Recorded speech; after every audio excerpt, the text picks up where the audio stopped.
In Threads now, there's a feature called Ghost Post. You can also call it the Share a Thought option, and it's like a story. After 24 hours, that post will be deleted.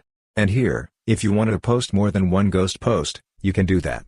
In this video, we'll tell you how to post multiple ghost posts on your Threads profile. For this, open the Threads application. After that, here you'll see a profile button. Click on this profile button. When you click on it, you'll see a plus button. Click on this plus button, and here you'll see Share a Thought. You can type whatever you want, and after that, click on the post option. When you click on that, your post will be posted. And if you want to add more posts, here you'll see a plus button again. Click on this plus button, and you can add more posts. I'm adding a second post now. After that, click on the post button. When you click on that, that post will also be posted.